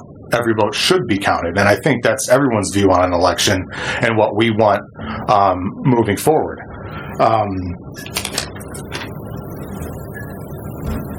There does need to be a better system for the counting. Again, I was just appointed this week. I don't know what the system was.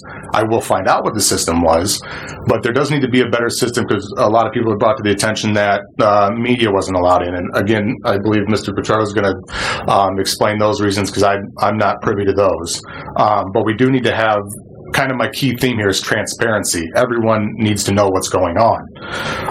So as far as people being in the counting room, I assure you we're going to follow the state law and the state code as to what should happen in the counting room. As far as commissioners appointing, party commissions appointing who should be represented, that is what the statute says. I can assure you that we are going to address that as far as the next election goes and how this process went.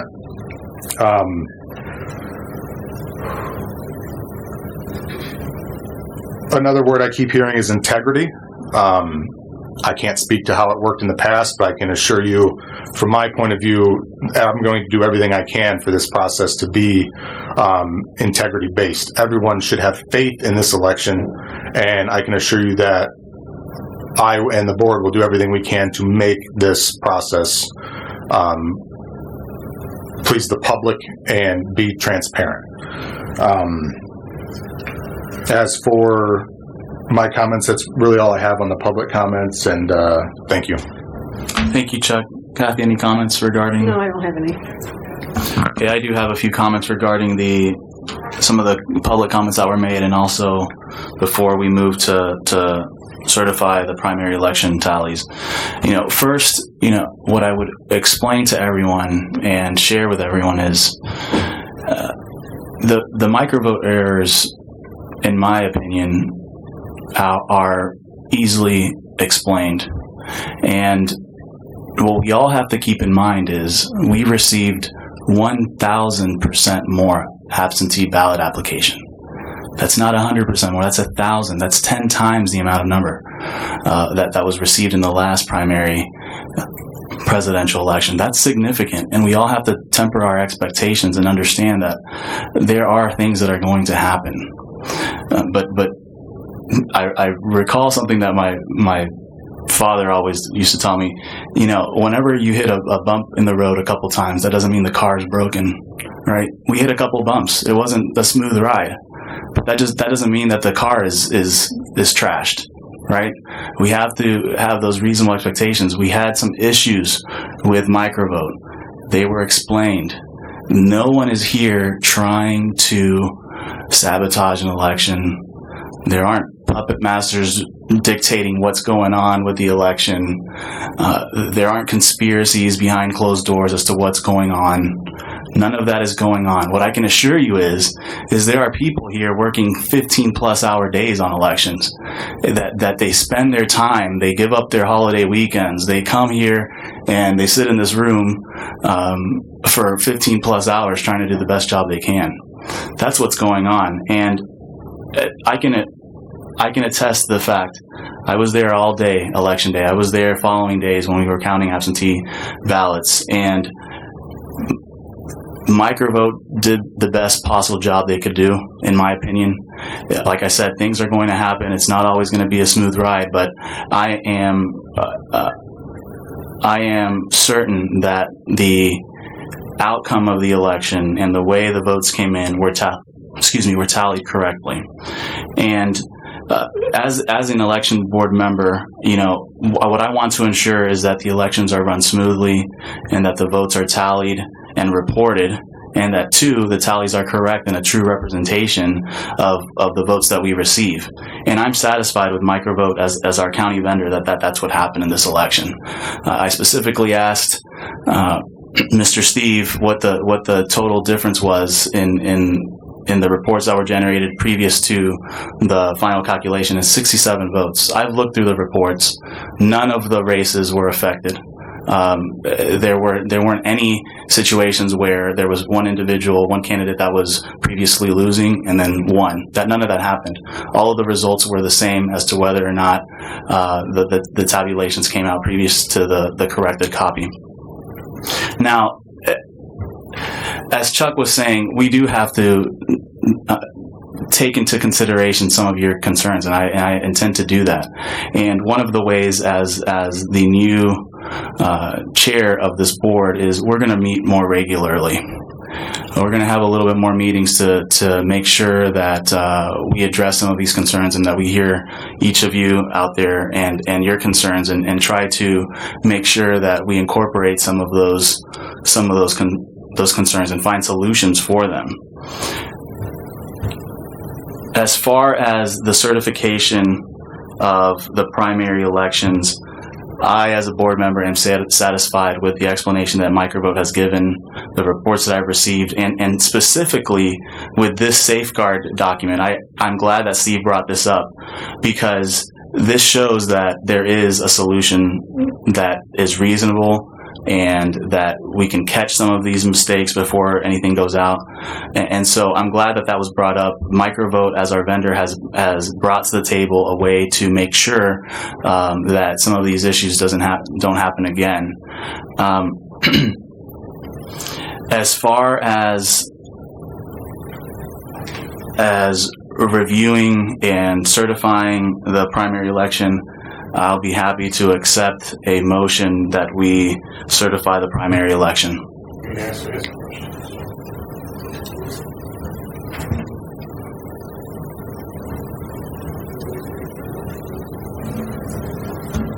I'd be happy to make that motion based on the information I've been given and the microvote report. I would be happy to make that motion to certify the election results based on that. I'll second. Having a motion and a second, all in favor say aye. Aye. Aye. The ayes have it. The certification of the primary election has been completed.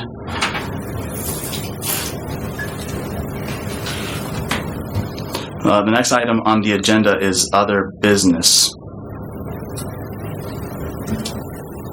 There's been a complaint filed by Mr. Matheny, and at this point what I will do is I'll allow Mr. Matheny to come up to the podium and briefly state what his complaint is. Dennis Matheny. I've run 20 times for election. I've always had to put that on. And this is a state law that you have to have that disclaimer. That's number one item. Number two item on my complaint, for those that don't know, is her running for treasurer and handling the money. She didn't even have her own financial filings turned in on time. I've always turned mine in on time, and even before. And I remember one time I looked at the financial filings, and if I could have gotten a courthouse, I'd have probably found a lot more that didn't have them in. At one time, I found 105 people that didn't have their financial filings done on time. My complaint with Mrs. Winsky is that she did not have her filing done on time. So therefore, I had no other alternative but to file a complaint that she didn't have that on her signs, and I attached the signs along with my complaint that there was nothing in there paid for by this committee. So I would like you to treat it the way it says at the bottom of our filings and charge her with what it costs. If you don't do this and she ends up the treasurer of this county, I'll be right back here complaining about her handling the money, because she can't handle her own money the way it looks. Because how do you know if you don't have the paperwork to determine? So that's my complaint. I appreciate how you guys have run the meeting. I appreciate you letting everybody vent. I thank you for taking the heat. All right? Even though I have a complaint, I still thank you. And I ain't getting paid by anybody to say that neither. So, all right. So that's my complaint. That's my concern. I'd like to see what you, the board, on each of those charges are going to charge her with. Thank you. Thank you, Mr. Matheny. Is Ms. Winsky available to comment regarding the complaint? I am. I'm excuse me, my allergies are bad today. I am available to comment. First of all, Mr. Matheny accuses me of not being able to handle the money. Let me just tell you that I've been the auditor of LaPorte County for the last 8 years. In 2013, when I took office, we had a $9 million deficit in this county. In 2019, which was in December of last year, at the end of 2019, we had a $12.3 million surplus. So I take exception with him saying that I can't handle the money. I've handled it for 8 years, and I've handled it very well. If any of you know my record, I am the person who turned this county around in 2013, going from 7.5 years of no or provisional tax bills. In 2014, we had our first normal bill under my administration. I am perfectly capable of being the treasurer, and Mr. Matheny knows it. Secondly, I sent you all a letter. This has been an unusual year, and I appreciate all of you talking about it.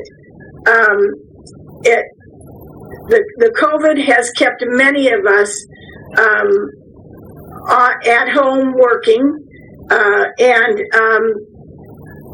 and that includes me. I've been working from my home since March 14th and doing everything I can do at my office from my home.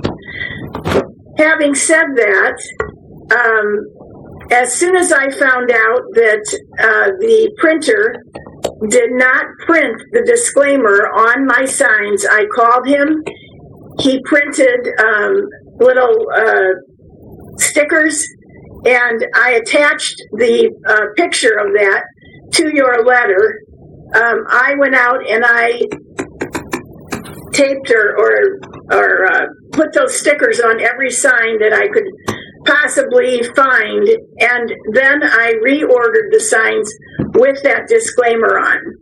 I will say that I didn't know that Mr. Matheny did not complain about my opponent, who put a sticker over his sign for city council, and at the bottom it didn't say that he was running for treasurer and paid for by his committee for treasurer. Just want to point that out. The second thing is, and I said in my letter, I have no excuse for not turning that CF4. I have no excuse for doing that. I think I just got my dates mixed up with the, excuse me, with everything that the auditor has to turn into the state on a monthly, sometimes weekly basis. There's no excuse for me not doing that. I admit that. I did turn it in as soon as I was made known, and you have that in front of you. And I'm happy to answer any questions. Thank you, Ms. Winsky, for that explanation. I have received the email that you provided, as well as the picture, and I have reviewed those. I don't have any questions for you regarding those documents. I'll open it up to Mr. Watterson and Ms. Kroback if they have any questions at this time. I have no questions. I would just like to say that before the board decides whether they want to place a fine on her, I would make it clear that if we're going to do that on Ms. Winsky, we need to make sure that everyone else has complied also. I have not gone through all the CFA4s. I'm pretty certain people have not filed, but I haven't checked it at this point in time. But before you would elect to do that, you better make sure that there are others standing out there with her. Right. Okay. Pardon me? This is an individual basis. I filed a complaint. Thank you, Mr. Martini. Yes, and we have heard your complaint, and we have heard the explanation from Ms. Winsky. I'm of the opinion, after reviewing these matters, that because of the fact that it was corrected immediately as soon as the individual candidate found out, disclaimer stickers were made, filings of the proper paperwork were done immediately. I'm not going to make this about a Democratic, Republican, Independent, Libertarian. It's not about individuals and their proper qualifications. If it's corrected, we're trying to be transparent. We're trying to be helpful here, and because of the fact that it was corrected and everything has been filed and everything has been corrected, I don't see how a fine is going to be. It's not my recommendation that a fine be instituted at this time. As for the complaint about the sign, I mirror the same thing you have on the sign as far as the correction. The correction was made. It was a violation. She did make the correction there. The thing I'm concerned with is the second allegation of turning a financial form in on time. I understand kind of her defense was, well, somebody else didn't do it. This complaint is based on Mrs. Winsky's actions. I don't know what a recommendation would be for the fine on the second issue, but I'm not opposed to the same thing you said about the sign. I'm fine with the sign. The second issue does cause pause. It's on the bottom of the form how much you get charged. Thank you, Mr. Martini. At this time, if there are any recommendations by the board, I'd be happy to hear them. I don't have any recommendations as to any type of sanctions against Mr. Dwinsky. Given the fact that it's been corrected and it has been submitted, I feel comfortable moving forward.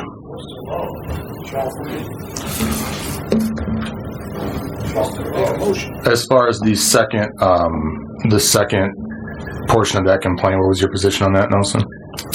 My position is that because of the fact that it has been turned in, the paperwork, proper work paper has been turned in, and there are a number of other candidates that don't have that paperwork, we would be in a difficult position to treat one candidate differently than others and fine one candidate for not filing and others not be fined. So because of the fact that it's been turned in and the remedy has been corrected, I don't see any type of sanctions that need to be placed.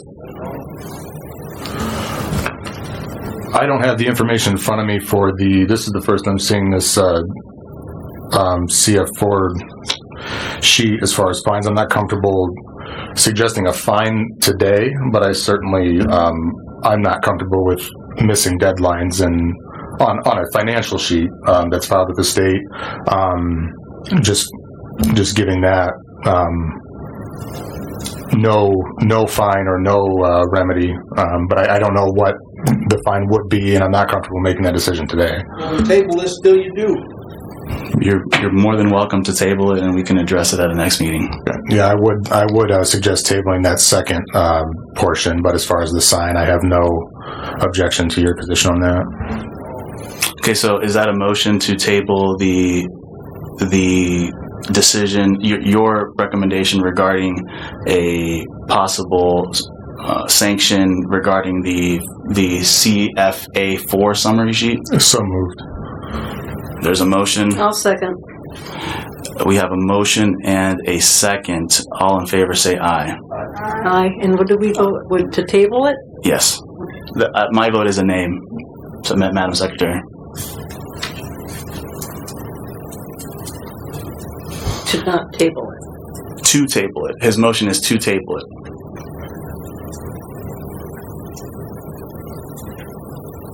Right? Yeah.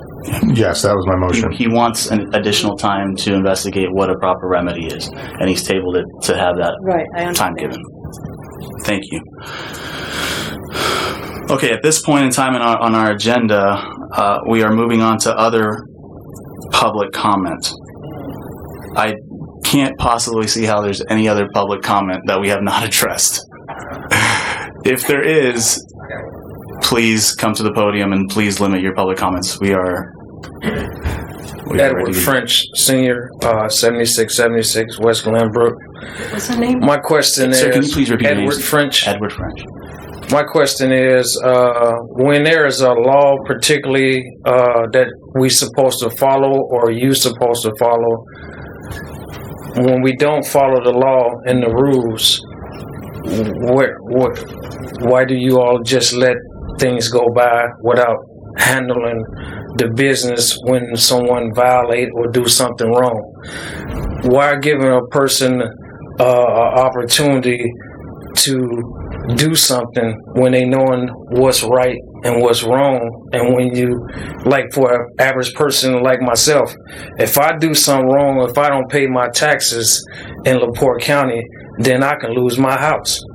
This person do something wrong where you knowing that you need to pay or have something in on time, you allow them to do it based on what the law is, and then if they don't do it, where's accountability? And Mr. French, that's why I want to table the discussion on that financial statement, because I don't feel comfortable making that decision today because I don't know what the fine would be. And I respect your decision and what you said because you are new. But for the ones that's been here and know what's right and what's wrong, that's what I have an issue with. Thank you for your comments, sir. Yeah. Any other public comments?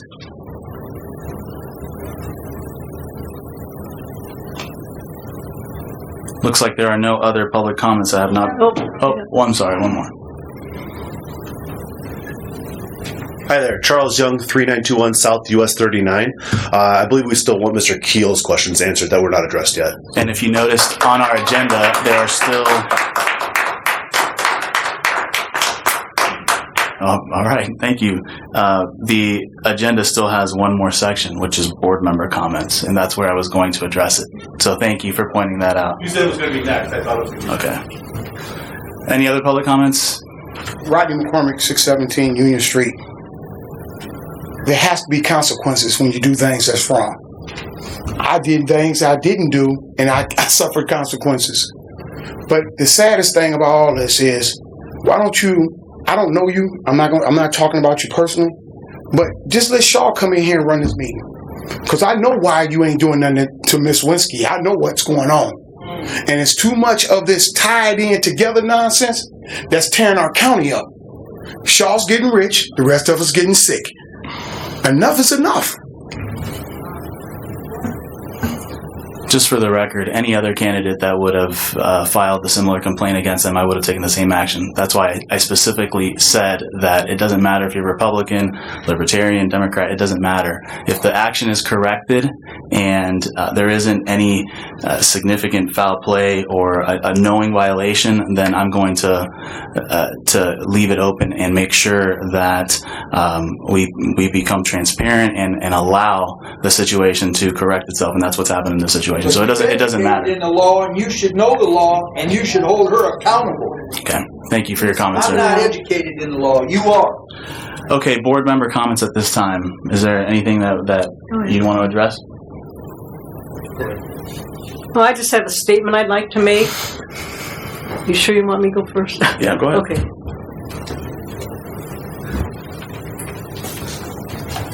First of all, I would welcome assistance on any of the activities and regulations that I am to follow, because a lot of the times I'm doing it by myself.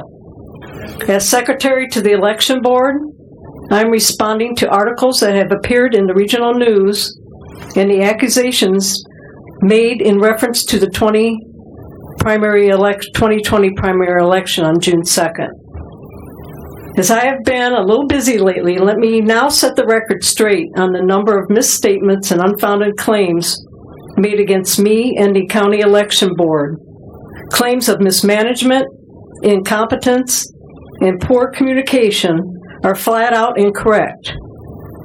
At no time did the county election board mismanage any ballots, absentee ballots, disregard the security of any of the ballots, not account for voting machines, or leave ballots unattended. These so-called claims are unfounded and are downright lies. The days leading up to the election were met with many unexpected challenges. A small group of workers started in the absentee room back on March 20th, when the application process for mail-in ballots began. An entire month was added when the election was pushed back from May 5th to June 2nd, allowing for an additional month that a voter could apply for an absentee ballot by mail. That in turn added to the number of workers needed to process them and the number of supplies that would be needed.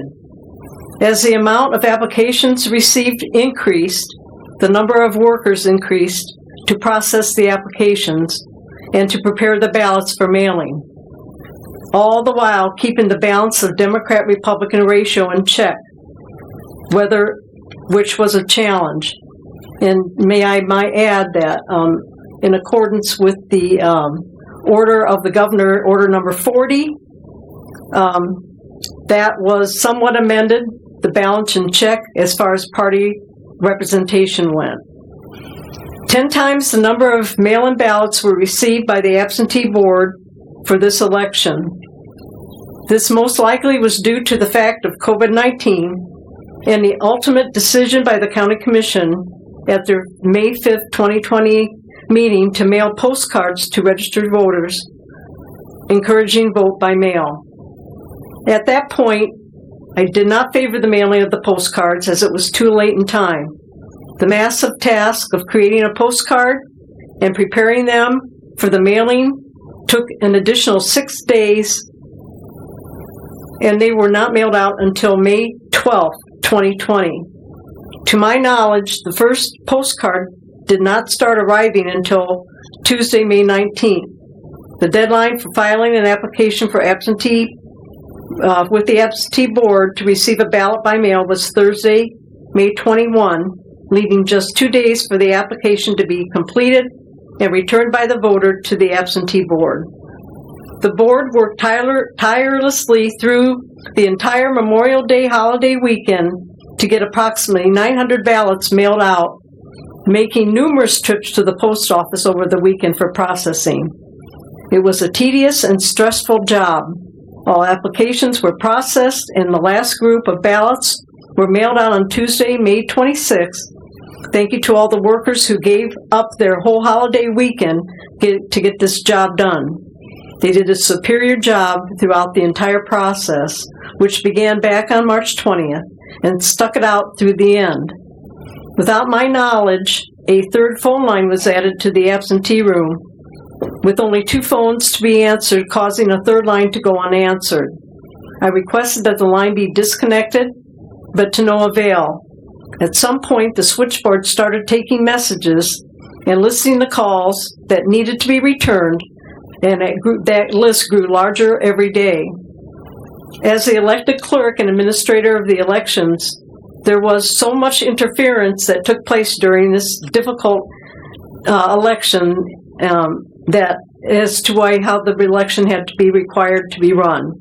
I take offense to the claims made by Mr. Ficus and some members of the Republican Party of mismanagement, incompetence, and wrongdoing towards me and the election board. They are downright lies and are unfounded. It would seem to me that someone would do their homework before making public statements. In the end, some members of the Republican Party failed to follow through with the many requirements needed to conduct a smooth election. My request for 15 to 20 Republican absentee ballot counters, or ballot checkers, on Election Day went on deaf ears.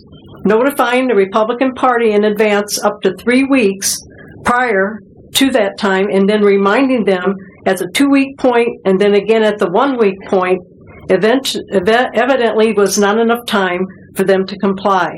On the evening before the election, I was given a list of 7 to 8 workers, far short of the 15 to 20 workers needed to count ballots. Unfortunately, Democrat ballot counters were present without an available Republican partner, which forced me to assign different duties to those Democrats. Numerous statements made by Mr. Justin Keel of the Regional News are untrue and uncalled for. You would hope that the reporter would get their facts straight before publishing something in the paper. Sadly, it appears that this is an attempt to trash my good name in hopes that my opponent can gain votes as we head into November. In the end, the many failures of the Republican Party to pull their weight, filling polling locations with respective poll workers, or removing them at the last minute without leaving a vacancy for me to fill, which I had to do.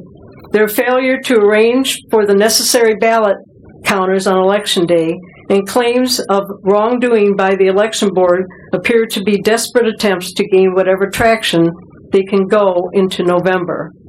My election workers, both Democrat and Republican, scrambled to provide all the necessary election supplies, divided and distributed all the proper PPE that was required by the state of Indiana, and made sure that everyone was instructed on how to proceed with it in a safe manner.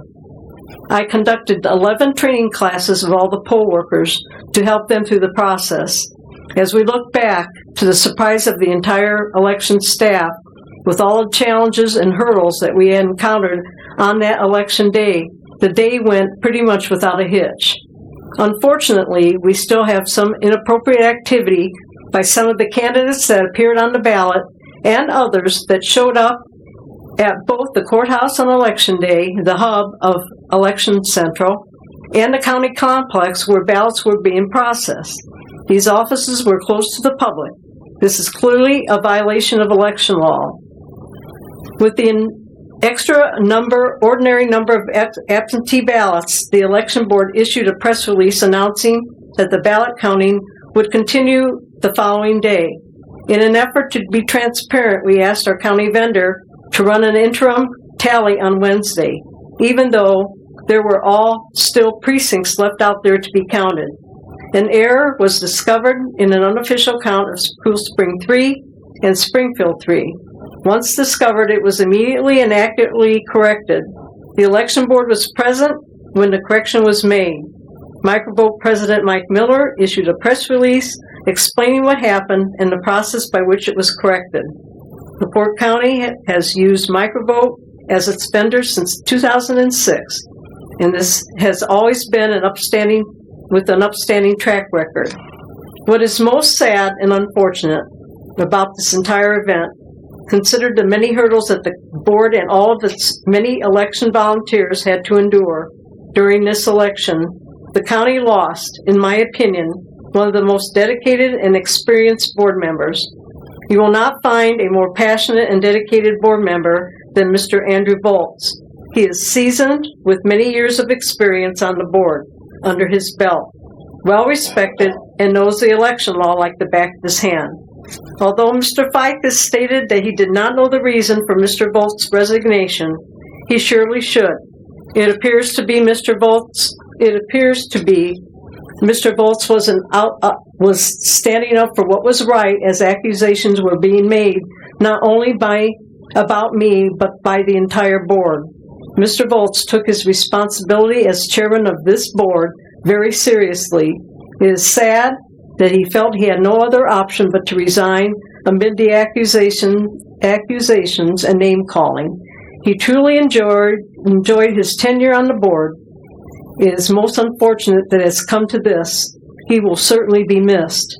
I have always had a good relationship with the press and have always been treated fairly and have found them to report the news accurately.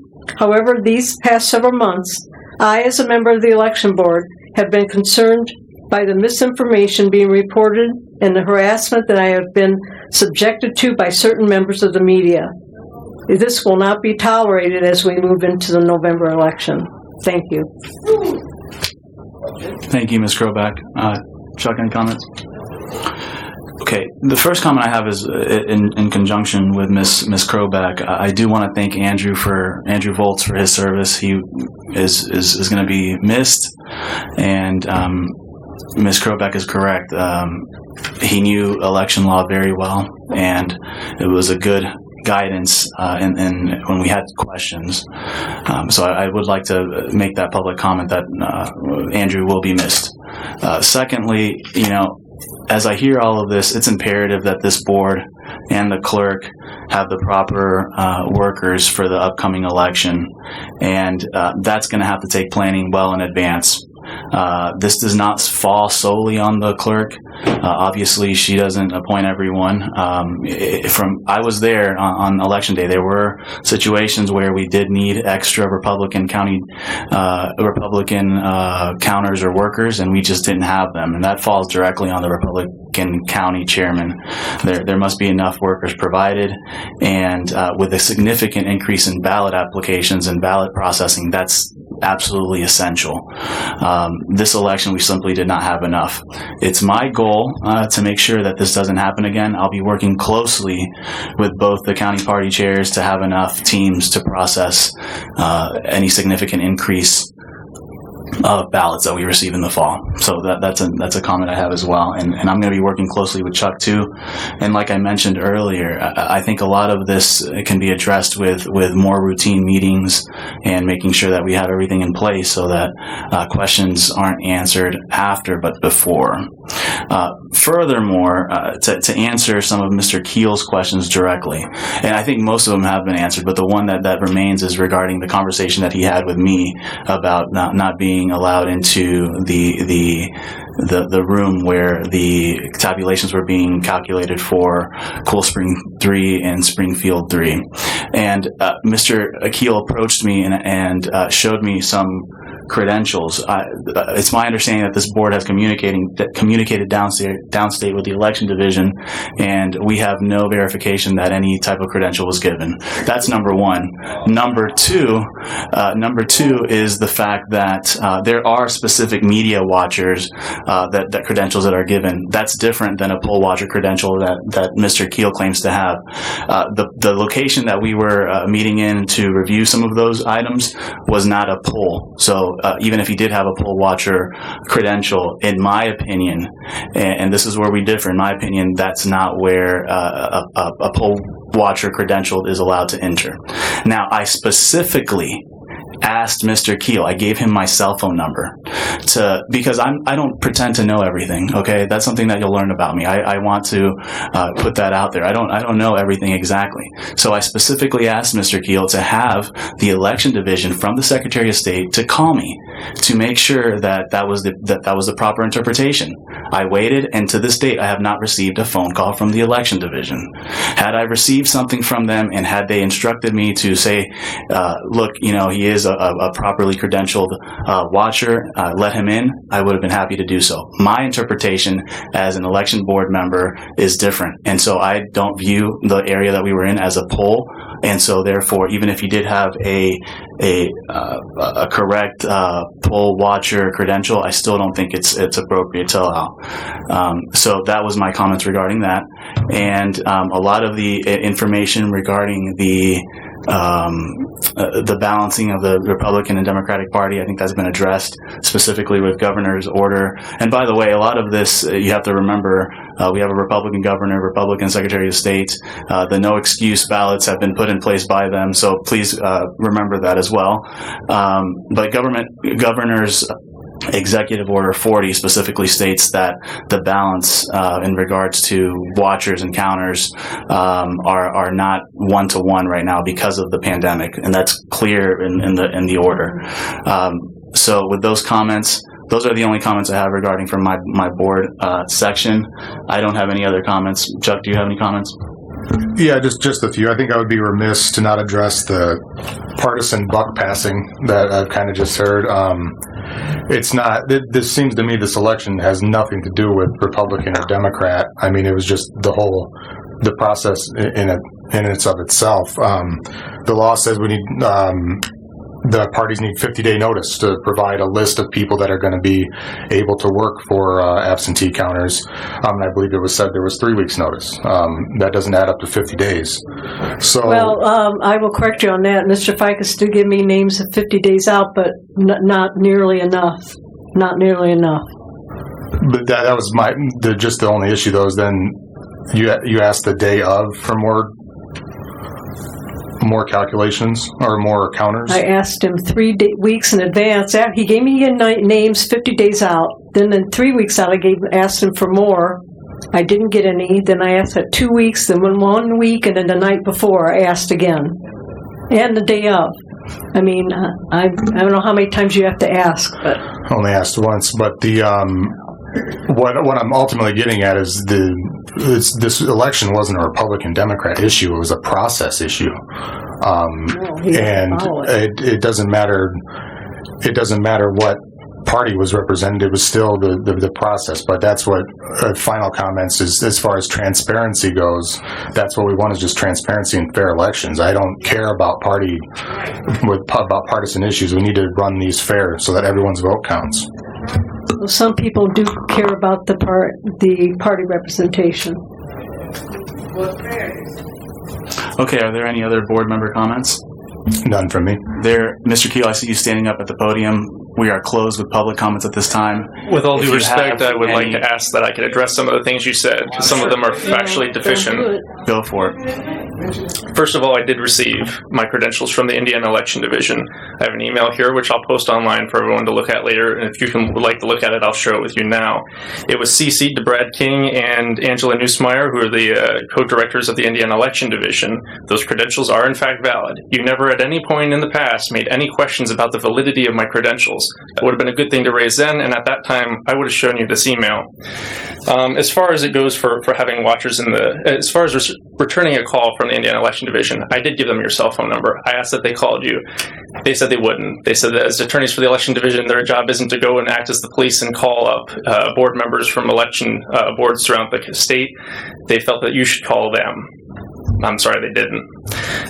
As far as having watchers in the poll, I think Indiana Code 3610 is exceptionally clear about the media having the right to appoint watchers and to observe the polls. And I would encourage you to read it again. It's also relevant to point out that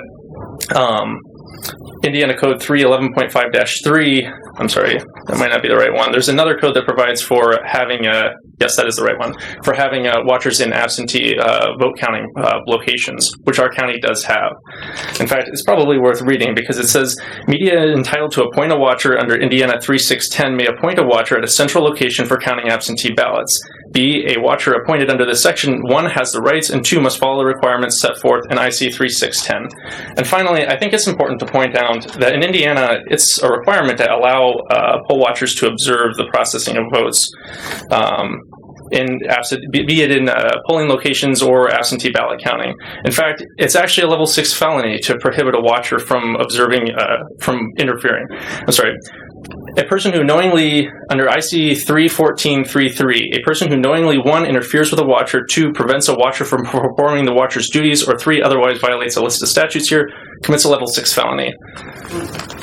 I really encourage you to look at the statute and get this sorted out. I've been watching elections now for years, or attempting to, and I repeatedly run into problems with members of the election board or election workers violating those provisions of the statute. I really would encourage you to look at it because the most important thing in this is that people trust the elections. And the only way that can be done is through transparency. That transparency includes watchers.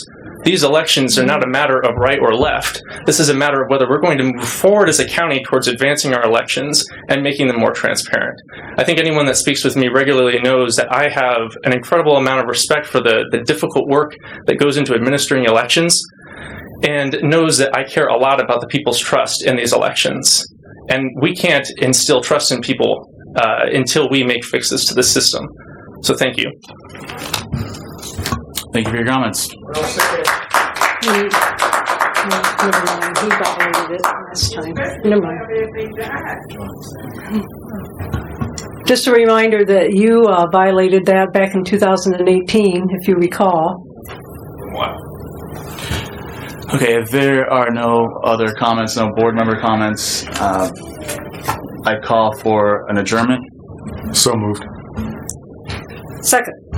Motion and a second to adjourn. All in favor say aye. Aye. 412.